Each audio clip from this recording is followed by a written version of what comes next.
విలాసాంధ్రుడు వ్యాపారవేత్త చిగురుపాటి జయరాం హత్య కేసులో తవ్విన కొద్దీ కొత్త విషయాలు వెలుగులోకి వస్తున్నాయి. రాకేష్ రెడ్డి నుంచి రోజుకో సంచలనం బయటపడుతోంది. జయరాం ను చంపాలి అన్న ఉద్దేశం తనకు లేదని, అతను బుకాయిస్తున్నా అవన్నీ కట్టుకథలేనని తేలుతోంది. చిగురుపాటికి అతను 4.5 కోట్లు అప్పిచ్చానని చెప్పడం అబద్దమేనని పోలీసులు భావిస్తున్నారు. ఎందుకంటే రాకేష్ రెడ్డికి అసలు బ్యాంకు ఖాతానే లేదని విచారణలో నిర్ధారణ అయింది. 4.17 కోట్ల సొమ్మును తన ఖాతా నుంచి జయరాం ఖాతాకు బదిలీ చేసినట్లు చెబుతున్నదంతా కల్పితమేనని వెల్లడైంది. ఇప్పటి వరకు విచారణలో రాకేష్ రెడ్డి చెప్పిన వివరాలను సరిపోల్చుకుంటే అతనికి కొందరు రాజకీయ నాయకులతో కూడా సంబంధాలున్నాయని గుర్తించారు. ఈ కేసులో అనుమానితులుగా ఉన్న రౌడీ షీటర్ నగేష్, అతని అల్లుడు విశాల్ను కూడా పోలీసులు నిందితుల జాబితాలో చేర్చారు. అమ్మాయి పేరిట చాటింగ్ చేసి జనవరి 30న జయరాం ను తన ఇంటికి రప్పించిన రాకేష్ రెడ్డి అతని ఆస్తులు కాజేయాలని, వీలున్నంత మేరకు డబ్బు దండుకోవాలని పక్కా స్కెచ్ చేశాడు. ముందు ఎలాంటి అనుమానం రాకుండా జయరాం కు మందు పార్టీ ఇచ్చాడు. అయితే తన వద్ద డబ్బులు లేవని జయరాం చెప్పడంతో ఇక లాభం లేదని బెదిరింపులకు దిగాడు. తెల్ల కాగితాలపై జయరాంతో సంతకాలు చేయించుకున్నాడు. జూబ్లీహిల్స్ లోని ఇల్లు తన పేరిట రాయించుకుందామని అనుకున్నా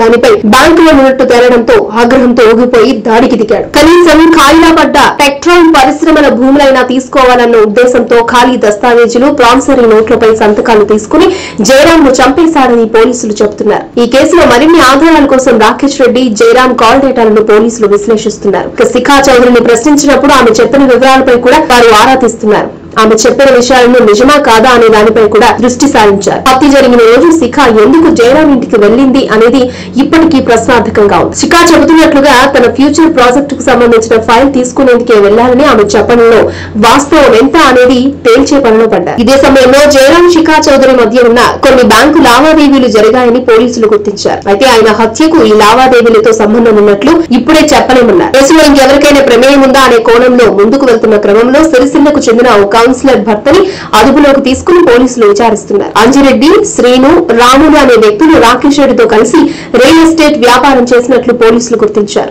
రాకేష్ రెడ్డి తనకు 10 లక్షల రూపాయలు ఇవ్వాలని అంజిరెడ్డి వెల్లడించారు. రాకేష్ రెడ్డి జయరాం ను హత్య చేసిన తర్వాత అంజిరెడ్డిని ఇంటికి పిలిపించారని, అయితే జయరాం మృతదేహాన్ని చూసి వారు అక్కడి నుంచి పారిపోయినట్లు పోలీసుల విచారణలో తేలింది. పక్కా పథకం ప్రకారమే జయరాం ను హతమార్చినట్లు ఇప్పటికే నిర్ధారణకు వచ్చిన పోలీసులు అందుకు సంబంధించిన ఓ వీడియోను స్వాధీనం చేసుకున్నారు. జయరాం హత్యకు ముందు ఖాళీ బాండ్ పేపర్ల మీద సంతకాలు చేస్తున్నప్పుడు, హత్య చేస్తున్నప్పుడు నిందితుడు తన సెల్ ఫోన్ లో వీడియో తీసుకున్నాడు. సాధారణంగా ఏ పని చేసినా వీడియో రికార్డ్ చేసే అలవాటున్న రాకేష్ ను ఇప్పుడు అదే అలవాటు పోలీసులకు బలమైన ఆధారంలా మారింది. మరోవైపు ఈ కేసులో ప్రధాన నిందితుడికి సహకరించిన ఇబ్రహీంపట్నం ఏసీపీ మల్లారెడ్డి, నల్లకుంట ఇన్స్పెక్టర్ శ్రీనివాసులు తదితరులను ప్రశ్నించాలని అనుకుంటున్నారు. ఈ మేరకు వారికి నోటీసులు కూడా జారీ చేశారు.